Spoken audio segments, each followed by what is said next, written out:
Bibi Koshilbe. À toi la gloire. Alléluia. Je vous invite à prendre vos Bibles en Exode, le chapitre 32.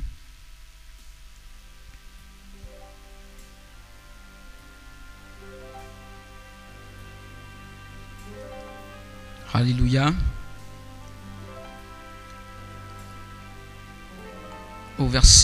À partir du verset 6, le lendemain, ils se levèrent de bon matin et ils offrirent des holocaustes et des sacrifices d'action de grâce. Le peuple s'assit pour manger et pour boire, puis ils se levèrent pour se divertir. L'Éternel dit à Moïse, va, descends, car ton peuple que tu as fait sortir du pays d'Égypte s'est corrompu. Alléluia, gloire à Dieu. En ce moment, le Seigneur ne disait plus le peuple d'Israël, il dit ton peuple. Amen. Amen. Parce que le Seigneur ne veut pas s'identifier avec des choses mauvaises. Il dit, car ton peuple que tu as fait sortir du pays d'Égypte s'est corrompu. Alléluia. Aujourd'hui, nous allons parler d'une intimité. Nous voulons avoir une certaine intimité avec Dieu. Et de manière prophétique, bien aimé, de manière prophétique, je prie donc que cette parole ait un impact prophétique dans ta vie. Moïse était l'intime de Dieu. Il était vraiment l'intime de Dieu. Je crois qu'il a été l'intime de Dieu parce qu'il a su rentrer dans la présence de Dieu. Il a su avoir une communion avec Dieu. Regardez, quand le Seigneur dit « car ton peuple », c'est un peu comme, on pourrait même dire, même si le Seigneur n'était pas du tout content en disant cela, mais c'est comme une boutade. Car ton peuple, alléluia, le Seigneur ne parle pas ainsi à n'importe qui.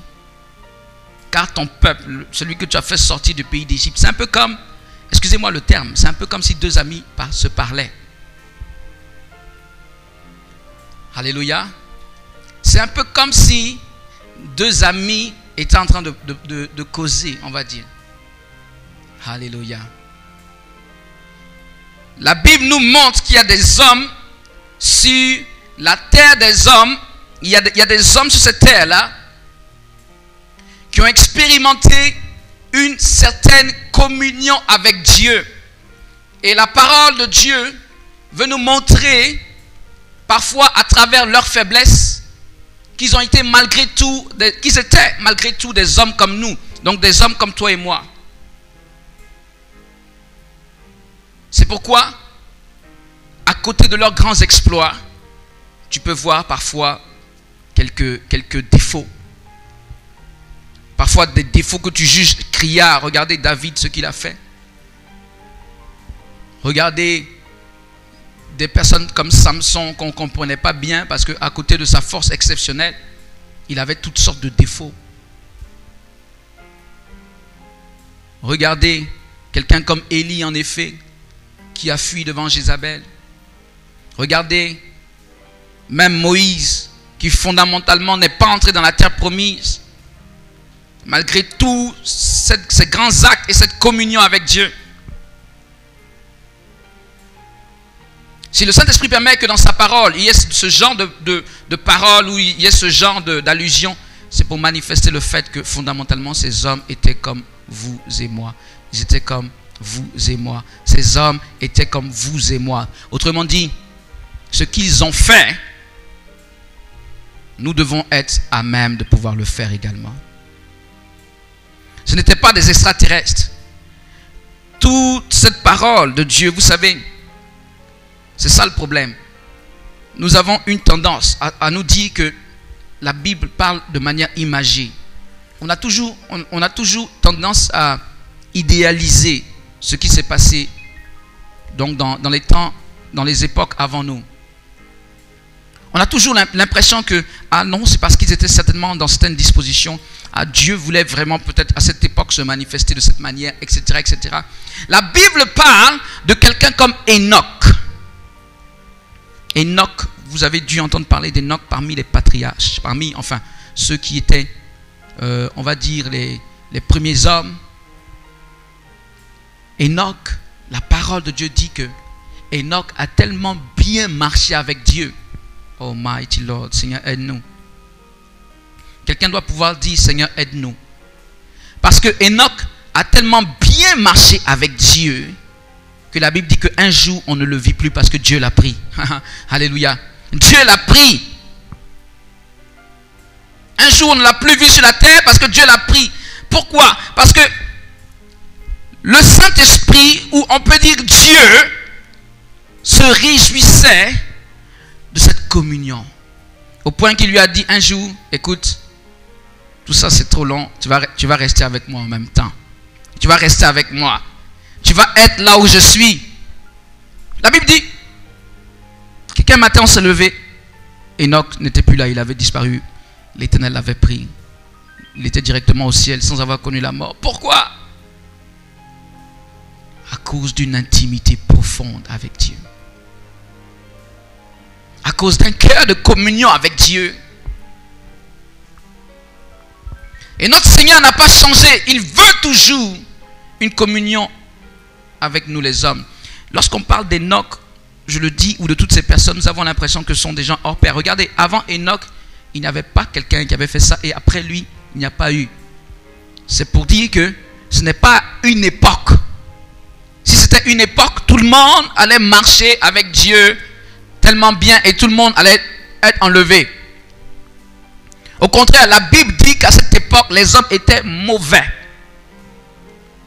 C'est dans ces périodes-là que les hommes devenaient si mauvais qu'à un moment donné, Dieu va dire, je vais limiter l'âge de l'homme sur la terre parce que les hommes se multiplient et ne font que le mal sur cette terre. Donc bien aimé, contrairement à ce qu'on peut penser, ce n'était pas une époque de grâce, où tout était beau, où tout était facile. Mais c'est une époque où il y a eu sur la terre des hommes un homme qui a dit, je vais chercher la face de Dieu. Je vais aimer Dieu. Je vais adorer Dieu. Je vais être en communion avec lui au point de fondre quelque part avec lui. Que ses désirs deviennent les miens et comme quoi mes désirs aussi deviennent les siens. Parce que tellement nous serons en communion. Quand je vais vouloir quelque chose, il va me dire, fils, je te l'accorde. Et quand il va vouloir quelque chose, c'est moi qui me lève pour faire sa volonté sur la terre des hommes. Il a marché avec Dieu environ 300 ans et il ne fuit plus, dit la parole. Alors qu'à cette époque, les hommes passaient 700, 800, 900 ans sur la terre des hommes. Alléluia. Mais malgré toute cette longévité, aucun d'eux n'a été pris au ciel. Seulement Enoch. Enoch a été pris. C'est vrai que lorsqu'on parle de 300 ans à notre époque, on ne s'imagine pas. Mais pour cette époque, on peut dire Enoch a été pris dans sa jeunesse. Il avait 300 ans, mais il a été pris quand même dans sa jeunesse. Pourquoi? Parce qu'il plaisait au Seigneur. Est-ce que il se peut que nous trouvions encore sur cette terre des gens qui vont tellement aimer Dieu et s'approcher de Dieu, vouloir se fondre avec le Seigneur, au point de faire de leurs intérêts, les intérêts de Dieu, et en ce moment précis, leurs intérêts vont devenir les intérêts du Seigneur lui-même aussi. Au point de faire des intérêts de Dieu le leur, et le Seigneur fera de leurs intérêts les siens au nom de Jésus-Christ. Quand nous continuons de lire ce passage que nous avions pris en Exode de chapitre 32, le verset 7 dit, l'Éternel dit à Moïse, va, descends car ton peuple que tu as fait sortir du pays d'Égypte s'est corrompu. Alléluia.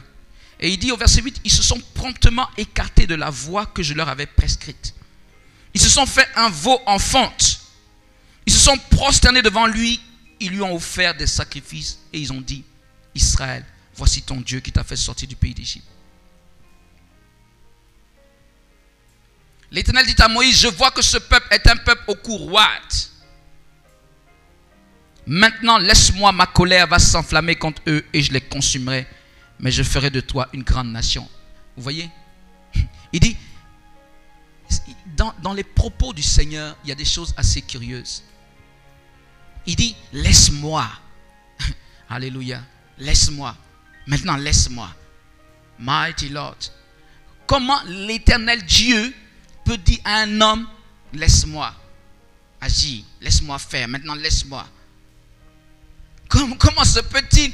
Je ne sais pas si il vous arrive de vous poser, si vous arrivez de vous poser des questions sur ce passage-ci, comment se peut-il que Dieu, qui n'est ni plus ni moins que le Dieu que nous connaissons, grand Dieu, redoutable Dieu, d'ailleurs, sa colère s'est enflammée, on sait qu'il est le Seigneur, il est le Dieu Tout-Puissant.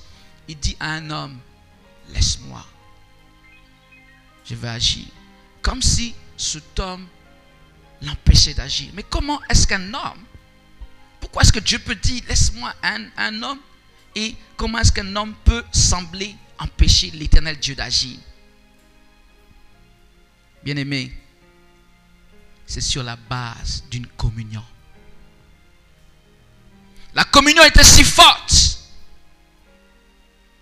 que le Seigneur ne pouvait pas agir sans que quelque part son ami, celui qu'on appelle Moïse, son ami, lui dise, Seigneur, c'est vrai, ce que tu fais est véritablement juste. Oui, je sais qu'on rentre dans un registre assez difficile. Ce texte même est difficile. Il est difficile, pas seulement à comprendre, mais il est difficile à prêcher, enfant de Dieu. Parce que cela fait partie de ce qu'on peut appeler parfois des énigmes dans la parole de Dieu. Ce n'est pas totalement une énigme quand on le prend du point de vue de l'intimité qu'il y avait entre Moïse et Dieu. Mais malgré tout, cela nous laisse perplexes. Et la suite confirme ce que je dis. Moïse implora l'Éternel, son Dieu. Amen. Et dit, pourquoi, ô Éternel, ta colère s'enflamma-t-elle contre ton peuple que tu as fait sortir du pays d'Égypte par une main grande et par une main forte, par une grande puissance et par une main forte. Alléluia. Il lui a dit, je ferai de toi une grande nation. Je ferai de toi une grande nation, a dit l'Éternel, parce que je t'aime. Ce peuple est un peuple qui est au cou tout à fait incirconcis, ils sont insoumis. Laisse-moi agir, mais de toi je ferai une grande nation. Waouh. Alléluia. Juste sur la base d'une intimité, juste sur la base d'une intimité, de toi je ferai une grande nation. Et je vais te dire, pour toi enfant de Dieu qui m'écoute, Dieu peut faire de toi une grande nation. Dieu peut te multiplier même à l'infini sur la base d'une intimité avec lui. Non sur la base de ce que tu vas faire, mais sur la base d'une intimité avec lui. Non sur la base de la multiplication de tes activités, mais sur la base d'une intimité avec lui. Non sur le fait que tu passes ton temps à t'investir dans plein de choses, mais seulement sur la base du fait que tu sois si intime de son cœur, de sa pensée, que de toi, il va faire sortir une nation.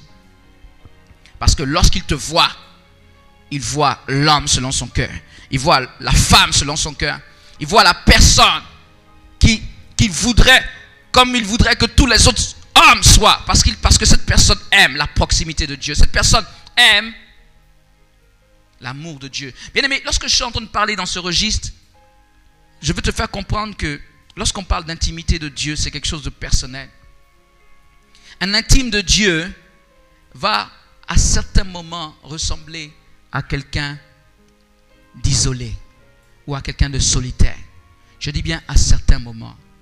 Parce que il y a des dimensions de l'intimité de Dieu qui se traitent seul à seul avec Dieu. Il y a des dimensions de la marche avec Dieu qui ne se traitent pas donc toujours de manière collective, mais du tête à tête. Pendant ces moments, peut-être que tu auras l'impression en effet que tu es tout seul, mais tu n'es pas en réalité tout seul, tu es avec le Seigneur Dieu des armées. Tu es avec la source de toute vie. Vous savez, le Seigneur peut prendre quelqu'un, en effet, et le mettre à part. Pour que cette personne se réjouisse dans sa présence, c'est-à-dire dans la présence de Dieu. Pour que tu fasses de la présence de Dieu ta plus grande joie. Un homme peut se retrouver dans cette disposition-là. Et de toi, malgré ce fait, il fera sortir une multitude de personnes. Je veux vous dire, comme nous l'avons dit il y a quelques jours lorsque nous étions en école de ministère, Jésus a dit à Marthe, Marthe, tu t'agites. Il dit tu t'agites. Il dit tu t'inquiètes pour beaucoup de choses, mais que je te dise, une seule chose est nécessaire. Tu vois Marie, c'est elle qui a choisi la bonne part, qui ne lui sera point ôtée. Alléluia. Jésus disait, tu t'inquiètes, tu t'embarrasses, tu fais beaucoup de choses. Ce que tu fais n'est pas mauvais en soi. Et pourtant, ce n'est pas ce qui est nécessaire. Au-delà de tout ce que tu fais, il y a une seule chose. Si vous prenez ce passage, il a précisé, il dit une seule chose est nécessaire. Il n'a pas dit 2, 3, 4. Une seule chose est nécessaire. Nécessaire, ça veut dire que il faut cela. Le reste vient après. Mais quelque chose qui ne peut pas et qui ne doit pas manquer, qui est nécessaire dans toutes tes activités de la journée, dans ce pourquoi tu t'ajoutes ou tu te préoccupes. Une seule chose est nécessaire. Lorsqu'elle est là, tu as toute chose. Lorsqu'elle n'est pas là, tu perds tout le reste. Cette seule chose qui est nécessaire, c'est ce dont Marie avait droit, c'est-à-dire se tenir au pied du Maître, se tenir en face du Maître, se tenir dans l'intimité du Maître, se tenir dans une communion profonde avec le Maître. Une seule chose est nécessaire. Ce ne sont pas toutes tes activités qui sont nécessaires. Dis avec moi, Seigneur, aide-nous. Parce que nous sommes dans un monde tel que notre pensée nous fait comprendre qu'il faut que j'agisse. Il faut que j'agisse pour m'en sortir. Il faut que j'agisse. Et nous sommes dans un monde qui nous a formaté à l'hyperactivité. Autrement dit, nous ne faisons que travailler et agir. Mais le Seigneur dit que dans toutes ces activités, il n'y a que agitation et préoccupation. Mais à part ça, il y a une seule chose qui est nécessaire, qu'il faut absolument. Lorsque tu vois tes heures de la journée, il faut, à la limite, il faut la mettre en premier lieu de ta journée, le plus haut possible. Avant toute chose, avant toute autre activité, parce que elle est nécessaire. Tu vas pas faire tout ce qui est en seconde position d'abord, et puis la chose nécessaire qui devait être la priorité, tu vas la faire en dernier lieu. Je veux dire, il y en a qui font toutes choses de la journée et c'est la nuit quand ils doivent aller dormir. Bon, il dit, allez, je vais prier 10 minutes avec le Seigneur. Je vais prier 10 minutes le Seigneur, je vais me tenir 10 à 15 minutes en présence de Dieu. Ils ont tout fait, ils ont couru ici et là, ils se sont débattus. Et après, nous nous posons la question de savoir, mais pourquoi, Seigneur, je lutte tant, mes journées ne sont-elles pas aussi bénies que ça? Regardez ce que le Seigneur dit à Moïse. Enfin, c'est Moïse qui parlait déjà au verset 11. Il dit, nous avons lu, Moïse implora l'Éternel son Dieu et dit, pourquoi, ô Éternel, ta colère s'enflammerait-elle contre ton peuple que tu as fait sortir du pays d'Égypte par une grande puissance et par une main forte? Lui dit, contre ton peuple, c'est pas mon peuple, c'est ton peuple. Ils sont en train de discuter, c'est des amis qui discutent. Et il dit au verset 12, pourquoi les Égyptiens diraient-ils, c'est pour leur malheur qu'il les a fait sortir, c'est pour les tuer dans les montagnes et pour les exterminer de dessus la terre. Reviens de l'ardeur de ta colère et repens-toi du mal que tu veux faire à ton peuple. Mon Dieu. Regardez ce que Moïse dit. Il dit, reviens. Moïse dit à Dieu, reviens de l'ardeur de ta colère. Mighty Lord. Reviens de l'ardeur de ta colère. Il est en train de parler à son ami. Il lui dit, oui, je sais que quand je dis ami, c'est assez curieux. Mais la Bible dit que Moïse, c'est l'ami de Dieu. C'est la Bible même qui le dit. Ça veut dire que Dieu est l'ami de Moïse. Amen. Je ne sais pas s'il y a une autre manière de le dire. Donc, il est en train de parler à quelqu'un et lui dit, reviens de l'ardeur de ta colère et repens-toi du mal que tu veux faire à ton peuple. Mighty Lord. Il continue. Souviens-toi d'Abraham, d'Isaac et d'Israël, tes serviteurs, auxquels tu as dit en jurant par toi-même, je multiplierai votre postérité comme les étoiles du ciel. Je donnerai à vos descendants tout ce pays dont j'ai parlé et ils le posséderont à jamais. Et la Bible dit au verset 14, et l'Éternel se repentit du mal il avait déclaré et vouloir faire à son peuple. Un homme peut se tenir devant Dieu pour dire, Dieu veut faire quelque chose, il dit non, tu ne le feras pas. Alléluia. Je sais qu'il y a de quoi peut-être nous choquer un peu. Oui, il y a de quoi te choquer. Pourquoi est-ce qu'on peut arriver à ce stade d'un homme qui peut avoir cette haute dimension? Mais c'est à cause d'une intimité. La Bible dit qu'il n'y a personne sur la face de la terre qui connaissait Dieu comme Moïse connaissait Dieu et Dieu connaissait un homme. Parce que Dieu descendait pour se montrer face à face avec Moïse. Il lui parlait sans faux fuyant. Il était son ami. Alléluia. Donc, la Bible nous fait comprendre que cette autorité qui se dégageait de Moïse au point qu'il pouvait se tenir devant Dieu ainsi pour parler, ça vient d'abord de son intimité avec Dieu. C'est à cause de cette intimité avec Dieu que Moïse pouvait avoir ce privilège, même de s'opposer à une volonté de Dieu. Bien-aimé, naturellement, si tu ne cherches pas à accéder à cette dimension d'intimité, ne cherche pas à venir t'opposer à Dieu. Parce que ça, c'est un privilège qui est accordé à ceux qui se placent devant Dieu. Aujourd'hui, je voudrais que le Seigneur nous bénisse en ce jour d'une onction de pouvoir nous tenir devant sa face. D'une onction qui va faire que quand même tout le monde lui est désagréable, nous lui sommes agréables. D'une onction qui va faire que en notre compagnie, le Seigneur, le Saint-Esprit de Dieu va se réjouir.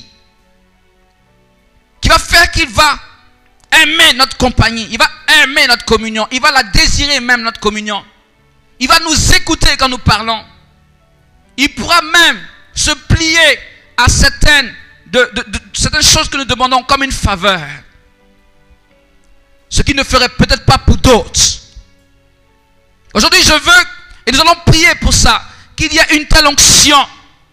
Car, je te dis dès le début, que si cela a été mentionné ainsi, tu dois comprendre que la Bible dit, ces hommes sont de la même nature que nous.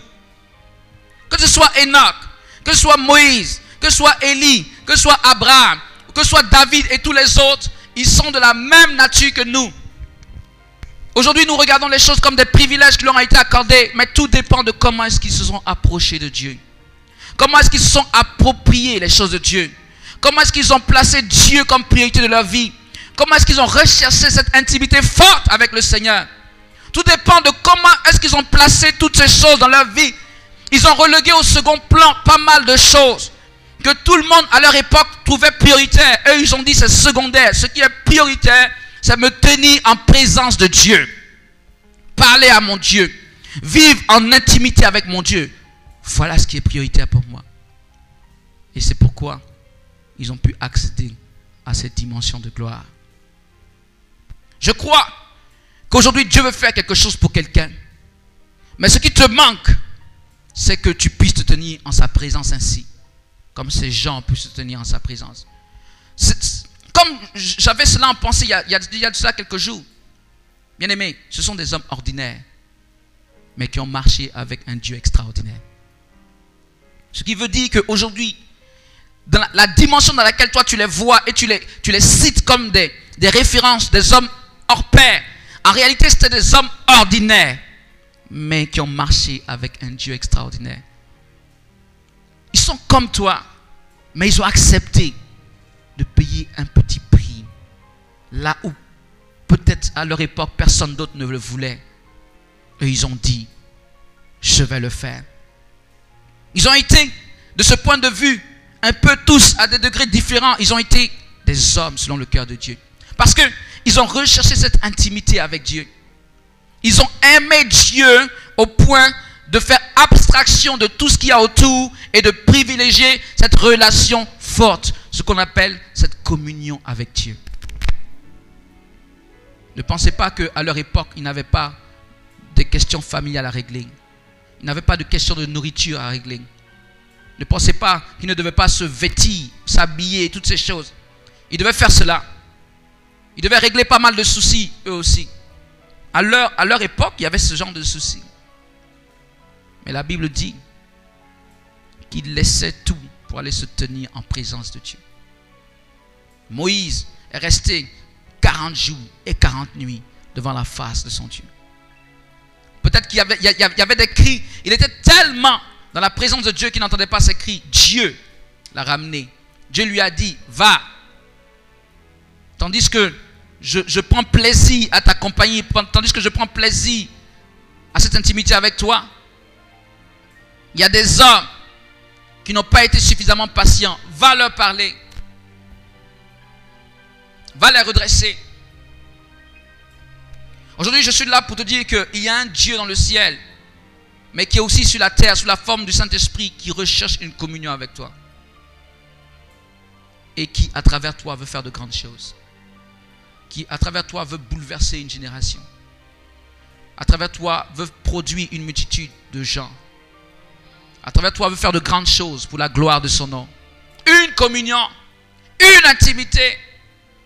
Quelque chose d'essentiel, quelque chose de fort, quelque chose d'indispensable. Où tu dis, si je n'ai pas fait ça cette journée, je ne fais rien d'autre. Il n'y a rien qui passe avant cela pour moi. Et sans cela que tu vas rentrer dans cette dimension de la gloire de Dieu. Alléluia. Depuis quelques jours, en effet, le Saint-Esprit nous conduit dans cette dimension qui parle de nous tenir devant lui.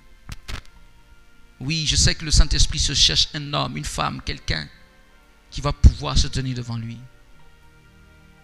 Alléluia. Bien-aimés, lorsque nous sommes dans cette communion, peut-être que le téléphone va sonner, peut-être qu'un enfant va crier là-bas, peut-être qu'il va y avoir un facteur qui va sonner à la porte. Le problème, c'est que tu vas rester dans la communion avec Dieu. Tu vas rester dans cette communion jusqu'à ce que ce soit lui qui te dise, sors pour aller faire telle chose. Et lorsqu'il te dit, sors pour aller faire telle chose, il y a toujours la victoire, parce que c'est lui qui te donne cette autorisation, cette permission, cette autorité, ce mandat. Nous sommes si pressés à vouloir agir au nom de Dieu que nous avons été dans l'activisme. Nous avons été dans la superactivité, dans l'hyperactivité, sans qu'il n'y ait de fruits, parce que nous n'avons pas pris suffisamment de temps au pied du Maître.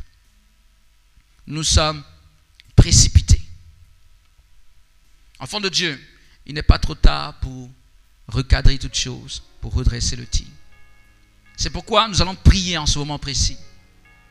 Et tu dois savoir, au-delà de cette prédication, tu dois savoir que l'Esprit de Dieu se cherche un homme, il se cherche une femme qui va pouvoir réjouir son cœur. Si tu es encore au stade des péchés, Seigneur, je demande pardon pour tes péchés. Seigneur, je demande pardon pour tes péchés. Seigneur, je demande pardon pour tes péchés. À quel moment pourras-tu entrer dans cette intimité avec lui? Oh, Seigneur, aide-nous. Si tu es encore au stade, chaque jour de la désobéissance à Dieu, comment pourras-tu entrer dans cette union parfaite avec lui? Quand on regarde la vie des chrétiens, on se dit, mais on est bien loin de ça. On est très loin de ça. Quelqu'un doit se démarquer du lot pour plaire à Dieu en ce moment. Un enfant de Dieu doit faire le pas. Personne d'autre ne le fera à ta place. Lève-toi et agis. Lève-toi et prends tes responsabilités. Lève-toi et demeure dans la présence de Dieu. Lève-toi et corrige tes voies. Lève-toi et demeure là de manière prolongée. Demeure là. Alléluia. Parfois tu passes toute une nuit dans la présence de Dieu. Alléluia. Dis avec moi, Seigneur, aide-nous Tu dois être capable de passer toute une nuit dans la présence de Dieu. À te réjouir de la présence de Dieu. Ou si tu veux plusieurs heures. À te réjouir dans la présence de Dieu. À communier avec lui. Peu à peu, tu vas percevoir sa voix. Peu à peu, tu vas percevoir ses sensations. Tu vas comprendre son langage, qui n'est pas un langage forcément comme quand je te parle. Au fur et à mesure que tu vas être sensible, tu vas pouvoir percevoir sa volonté. Tu vas comme l'entendre, parce que tu deviendras sensible à sa voix.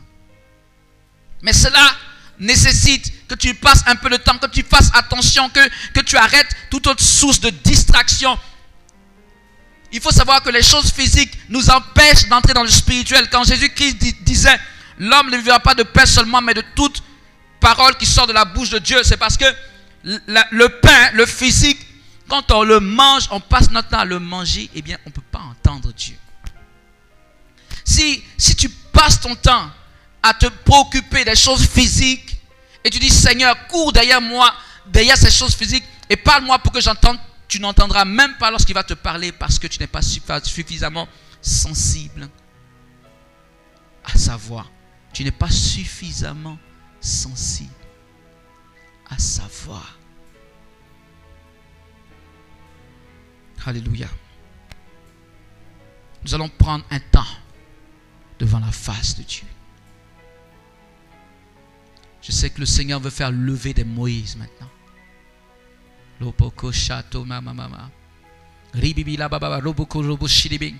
sais qu'il veut faire à notre époque, je le dis, oui, ce n'est pas un blasphème. Il veut faire lever des Moïse. Il veut faire lever des amis de Dieu. Il veut faire lever des intimes de Dieu. Il veut faire lever des gens avec lesquels il va pouvoir parler. Avec lesquels il va pouvoir bâtir des stratégies. Avec lesquels il va pouvoir agir, qui vont comprendre son cœur et sa volonté. Il veut faire lever des personnes de ce genre.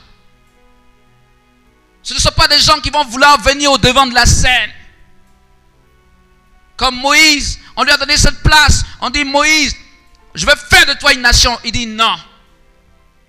Je vais faire de toi une nation puissante. Imaginez-vous, il est le père de la nation puissante. Oh. Et il n'y a personne d'autre qui lui donne cet honneur. C'est Dieu lui-même qui lui donne cet honneur. Est-ce qu'un homme peut parler? C'est Dieu qui lui donne. Mais il dit non. Seigneur, c'est ta gloire que je veux d'abord. Pas la mienne. Parce que si tu détruis cette nation, si tu détruis ton peuple, tous les peuples environnants vont dire, tu n'avais pas la force de les conduire. Tu les as emmenés ici dans le désert pour les perdre.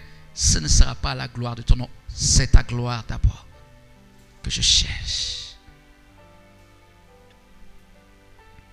Quelqu'un qui va accepter de payer le prix pour la gloire de Dieu d'abord. Qui va rentrer dans cette intimité pour la gloire de Dieu d'abord. Même si Dieu l'élève un jour, il saura que c'est pour la gloire de Dieu d'abord. Et non pas pour la sienne. Alléluia. Nous allons prier le Seigneur. Seigneur notre Dieu, nous prions. À cause de ta grâce. Prie en ce moment. Parle à ton Dieu. Il nous reste 13 minutes, 12, 13 minutes environ, quelque chose comme ça. Prie le Seigneur. Peut-être 15 minutes si on déborde un peu. Je pense que c'est suffisant parce que le Saint-Esprit est là. Parle au Seigneur. Parle-lui. Et dis-lui, Seigneur, je veux être cet homme. Je veux être cette femme de communion avec toi, d'intimité avec toi. J'accepte. Fais-moi y entrer. Prie le Seigneur. Un enfant de Dieu qui m'écoute en ce moment, ce n'est pas par hasard que tu es là, enfant de Dieu. L'Esprit de Dieu a besoin de ça. Il veut ça. Et à travers toi, il va faire de grandes choses. À travers toi, il va faire sortir une nation tout entière. La communion avec Dieu. L'intimité avec Dieu. Il se cherche quelqu'un avec lequel il va pouvoir composer. Il se cherche une personne avec laquelle il va pouvoir agir. Généralement, beaucoup d'entre nous, nous voulons être les instruments de Dieu, mais nous ne voulons pas être les intimes de Dieu. On veut être utilisé puissamment. Toujours, Seigneur, utilise-moi puissamment, utilise-moi puissamment. Mais la case intimité, on met une croix là-dessus. C'est Seigneur, que je sois devant les gens et que tu m'utilises puissamment. Saint-Esprit, utilise-moi puissamment. 1, 2, 3, Saint-Esprit, utilise-moi puissamment. Bien-aimé, pour arriver à ce stade, un peu comme nous l'avons dit hier, il y a d'abord l'intimité, la communion avec lui. Comme nous disons toujours, quel homme serait réjoui de voir que cette femme ne l'aime pas pour ce qu'il est, mais l'aime pour ce qu'il a, les biens qu'il a, ce qu'il peut lui donner. Est-ce que c'est l'Église? Est-ce que l'Église doit se comporter ainsi avec Jésus-Christ ou avec le Saint-Esprit? Donne-moi tes bienfaits, donne-moi tes bénédictions, donne-moi ceci, donne-moi cela. Mais l'intimité avec toi, ça ne m'intéresse pas trop. C'est ce que tu peux me donner qui m'intéresse. Quel homme serait réjoui dans ces conditions? Il pourrait dire, voilà ma femme. Dieu veut marcher avec quelqu'un qui est prêt à se soumettre. Seigneur, aide-nous. Prie le Seigneur, enfant de Dieu. Prie le Seigneur, prie le Seigneur, prie le Seigneur. Quelqu'un qui est prêt à se soumettre pour entrer dans cette communion. Et que personne ne me dise que cela n'est pas possible. Que personne ne me dise que cela ne peut pas se faire. Que personne ne me dise que cela n'est pas pour nous à notre époque. Tout ce qui a été écrit de la Bible est pour notre instruction. C'est pour nous montrer ce qui a été fait à l'époque et qui peut être encore fait aujourd'hui, car Dieu ne change pas. La Bible dit qu'en lui, il n'y a ni changement ni ombre de variation. Celui qui accorde encore ses grâces et ses dons parfaits qui descendent d'en haut, il peut les donner, il veut les donner, il veut se manifester, il veut agir comme à des époques. Tu vois le nom de ces gens. Au lieu de les idolâtrer, je te dis la vérité, tu peux devenir comme eux. Si simplement tu acceptes de payer ce prix.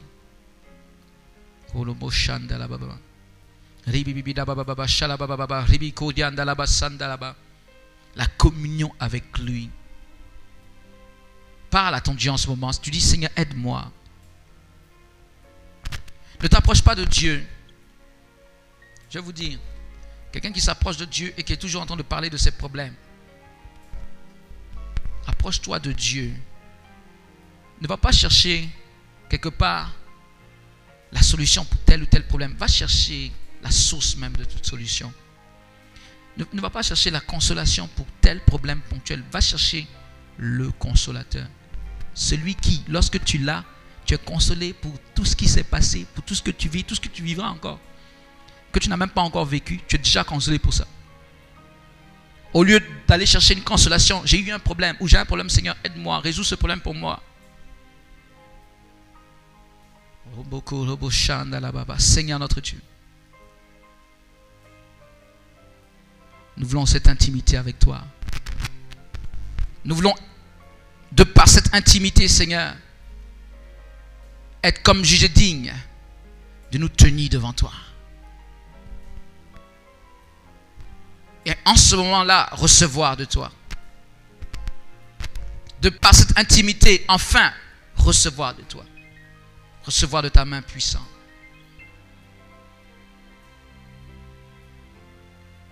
Seigneur, conduis-nous. Je crois que notre vie peut ressembler à un désert. Pas parce que tu nous as abandonnés, mais parce que nous avons refusé cette communion. Parce que nous ne sommes pas unis avec le fleuve de vie. Parce que nous avons dit, Seigneur, donne-nous, donne-nous. Seigneur, nous voulons recevoir de toi, mais prendre du temps pour passer du temps avec toi dans la prière, c'est trop compliqué. Moi, je veux regarder toujours la télévision et avoir ta bénédiction. Ça, c'est ce que les hommes veulent. Je veux faire ce qui me plaît. Allez, je veux me prélasser au soleil là et avoir ta bénédiction. Pourquoi chercher cette intimité? Bien-aimés, toutes choses passeront. Mais la communion avec Dieu ne passera pas. Parce que c'est ce qui s'est passé chez Enoch. Il était en communion et ça l'a pris pour partir dans la communion parfaite. La communion avec Dieu ne passera jamais. Quand Dieu veut que tu privilégies cette communion, c'est à cause de ça. Et cette communion avec lui ici. Alléluia. J'aime ce passage où le Seigneur dit que ceux qui ont soif s'approchent. Ceux qui ont cru en lui, des fleuves de vie jailliront de leur sein jusque dans la vie éternelle.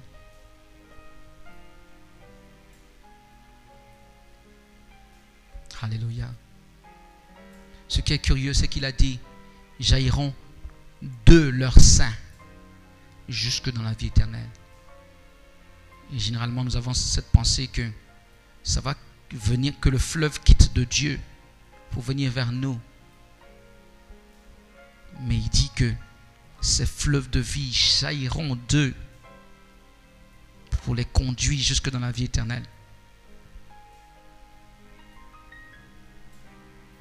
Pour avoir des fleuves de vie, pour que les fleuves de vie jaillissent, il faut d'abord les avoir en soi. Et avoir les fleuves de vie en soi, c'est être en union avec le Saint-Esprit. Tu es en union avec le Saint-Esprit et de toi jaillissent les fleuves de vie qui, eux, te conduisent à la vie éternelle. C'est le processus.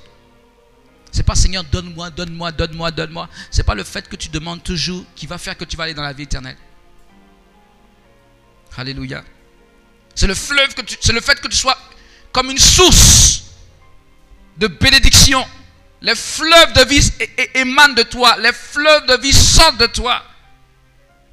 Tu as tellement été abreuvé par le fleuve de vie que cela sort de toi. Ça jaillit de toi. Pour toucher des multitudes. Alléluia. C'est ça qui te conduit jusque dans la vie éternelle au nom puissant de Jésus-Christ. Demande cette intimité si précieuse, si puissante, si forte, si nécessaire, a dit Jésus.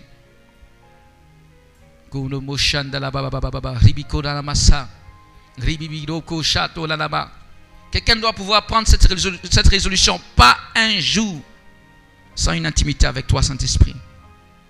Vous savez, on peut le dire ainsi, mais dans la pratique, beaucoup ne le font pas.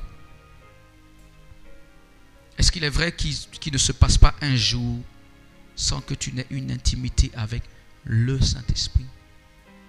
Sans que tu n'aies un temps avec le Saint-Esprit. Je ne te parle pas de prière de combat spirituel là.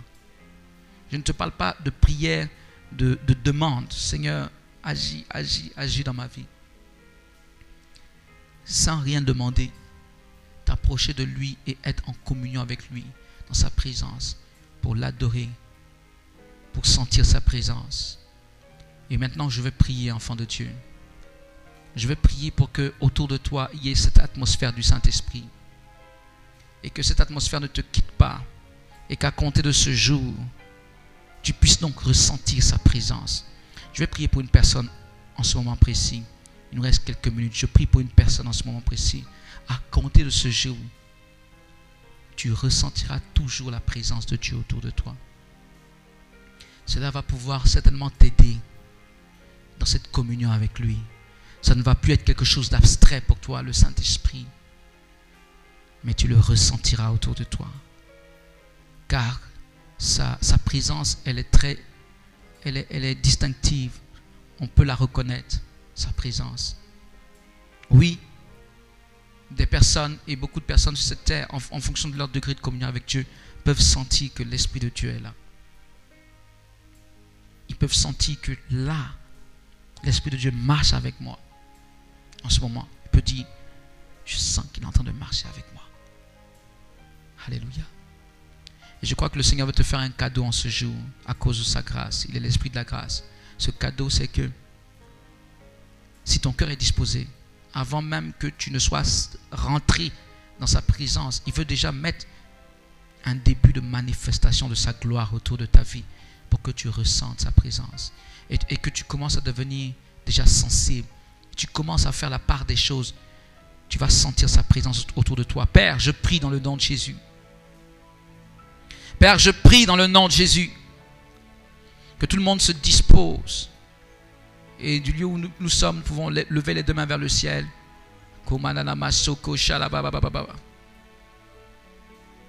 Saint-Esprit de Dieu,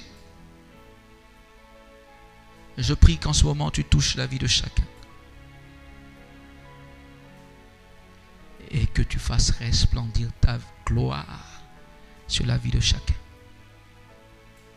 Que tu environnes les vies de ta gloire. Maintenant même. Et qu'au milieu de nous, il y ait quelqu'un qui, à compter de ce jour, rentre dans une manifestation toujours plus grande de ta présence autour de lui et même en lui. Au nom puissant de Jésus, que les perceptions et la sensibilité de tes enfants s'accroissent. Toute perception et toute sensibilité qui te regarde, qui te concerne, que cela s'accroisse maintenant. Au nom de Jésus-Christ.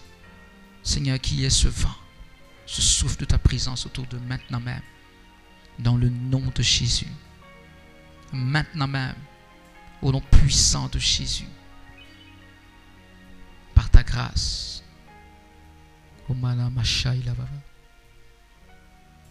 C'est en ce moment que tu vas parler et prendre des résolutions maintenant. Parce que je te dis que une onction t'a été communiquée. Commence à parler au Saint-Esprit en disant: Seigneur, chaque jour je vais dans ta présence justement pour veiller sur cette relation, pour veiller sur cette communion et par voie de conséquence pour veiller sur cette onction, pour maintenir cette relation forte, pour maintenir cette autorité, pour maintenir cette capacité sur ma vie. La communion avec Dieu. Parle à ton Dieu. Une ou deux résolutions qui viennent du plus profond de ton cœur en ce moment précis. Et naturellement, tu feras tout pour les tenir. C'est pourquoi une seule résolution peut suffire. Alléluia.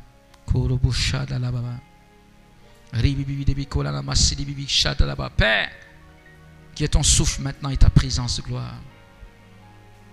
Qui est le feu de ta gloire au nom de Jésus-Christ. Maintenant même, au nom puissant de Jésus. Maintenant même, au nom de Jésus de Nazareth. Au nom puissant de Jésus, au nom puissant de Jésus. Au nom puissant de Jésus, au nom puissant de Jésus, au nom puissant de Jésus. Dans le nom de Jésus de Nazareth. Alléluia. Qui est ta gloire? Qui est ta gloire? Qui est ta gloire? Qui est ta gloire? Qui est ton onction? Qui est ta puissance? Qui est ta puissance? Qui est ton onction? Qui est ton feu?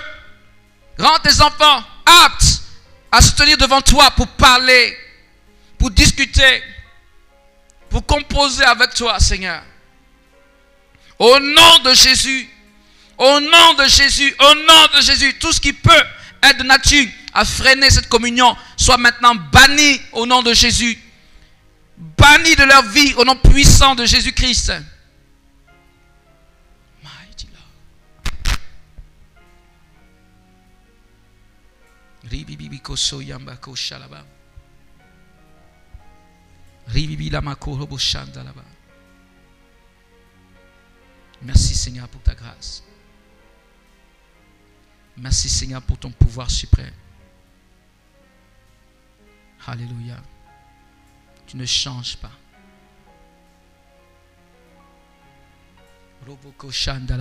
Tu ne changes pas. Tu ne changes pas. Seigneur Dieu vivant.